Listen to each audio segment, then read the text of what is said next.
नमस्कार दोस्तों, मैं हूं रामेंद्र सिंह चौहान। अपोजिशन अलायंस को एक के बाद एक तगड़े झटके लग रहे हैं।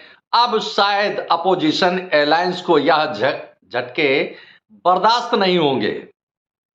जी हां, बिहार में जनता दल यूनाइटेड के नेता और बिहार के मुख्यमंत्री नीतीश कुमार अपोजिशन अलायंस को छोड़कर भारतीय जनता पार्टी के सहयोगी बन गए, या यूं कहें कि भारतीय जनता पार्टी के साथ जाकर खड़े हो गए। अभी बिहार का यह झटका अपोजिशन अलायंस बर्दाश्त भी नहीं कर पाया था, यानी यूं कहें कि सहन भी नहीं कर पाया था।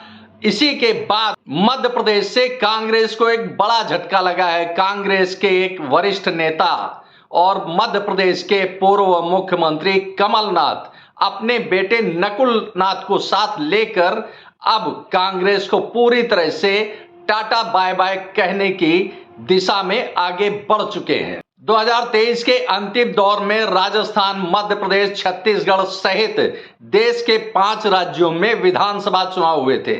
इसमें छत्तीसगढ़, मध्य प्रदेश और राजस्थान कांग्रेस बुरी तरह से हार गई। हालांकि मध्य प्रदेश में कांग्रेस को पूरी संजीवनी देने का काम दिग्विजय सिंह और कमलनाथ ने किया, पूरी ताकत झोंक दी। इसके बावजूद मध्य प्रदेश में कांग्रेस विजय नहीं हासिल कर पाई। अब इसका मलाल कांग्रेस को तो है ही, लेकिन इसका पूरा का पूरा ठीकरा, यानी मध्य प्रदेश में कांग्रेस की हार का पूरा ठीकरा कमलनाथ के सिर फोड़ दिया गया, जिससे वह अपमानित महसूस करने लगे। कांग्रेस हाईकमान, यानी यूं कहें कि मल्लिकार्जुन खड़गे, सोनिया गांधी, राहुल गांधी, इन सब ने एक तरह से यह मान लिया कि मध्य प्रदेश में कांग्रेस की हार की वजह कमलनाथ हैं। अब इसी के साथ राज्यसभा के लिए मध्य प्रदेश से चुनाव होने थे। कमलनाथ को एक उम्मीद थी कि भले ही हुआ मध्य प्रदेश विधानसभा का चुनाव हार चुके हों, यानी उनकी पार्टी सरकार नहीं बना पाई, तो ऐसे में हाईकमान उनको राज्यसभा भेज सकता है, लेकिन राज्यसभा में उनको टिकट नहीं दिया गया, जिससे वह अपने आप को, यानी कमलनाथ अपने आप को अपमानित महसूस कर रहे थे और उपेक्षित महसूस कर रहे थे। लिहाजा कमलनाथ ने कांग्रेस को टाटा बाय बाय करना ही मुनासिब समझा।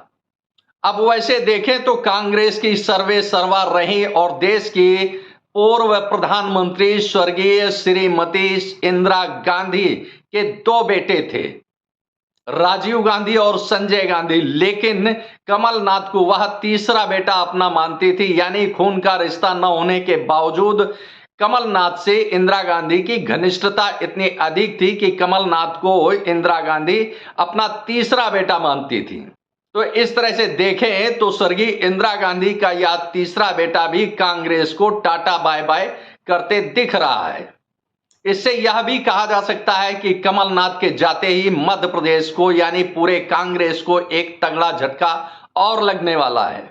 मध्य प्रदेश के पूर्व मुख्यमंत्री और कांग्रेस के वरिष्ठ नेता कमलनाथ अपने बेटे नकुल नाथ के साथ दिल्ली में हैं और देश के प्रधानमंत्री नरेंद्र मोदी और गृह मंत्री अमित शाह, यानी भारतीय जनता पार्टी के शीर्ष नेतृत्व यानी लीडरशिप से वह मुलाकात करेंगे और इसके बाद भारतीय जनता पार्टी में विधिवत शामिल होंगे।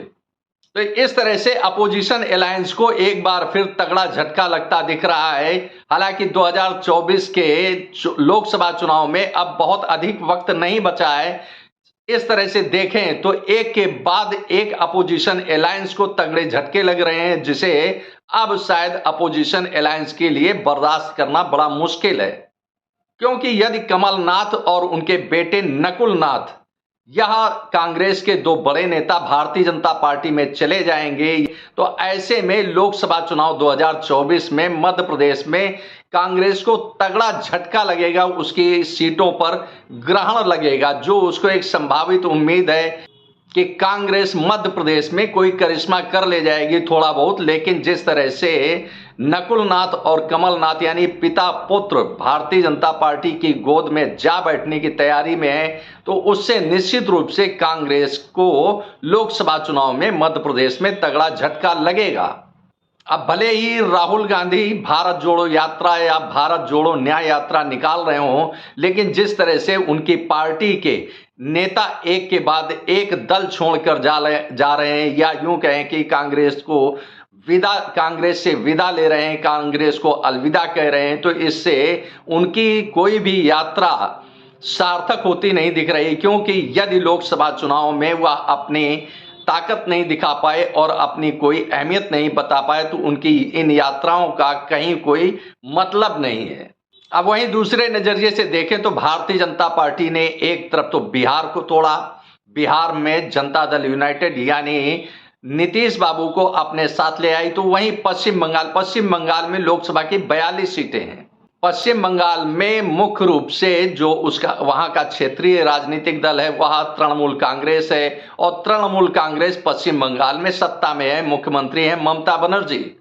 तृणमूल कांग्रेस यानी ममता बनर्जी ने भी साफ कर दिया कि लोकसभा की सभी 42 सीटों पर वह अकेले चुनाव लड़ेगी। तो इस तरह से अपोजिशन अलायंस के हाथ से पश्चिम बंगाल निकल गया, इसके बाद बिहार निकला। अब जो विषम स्थिति दिख रही है वह मध्य प्रदेश की दिख रही है, क्योंकि मध्य प्रदेश में काफी कुछ कमलनाथ का अपना प्रभाव है, अपना दबाव है। अब कमलनाथ भारतीय जनता पार्टी के साथ चले गए तो जाहिर सी बात है कि इसका नुकसान अपोजिशन अलायंस यानी कांग्रेस को बड़ी भारी संख्या में उठाना पड़ेगा।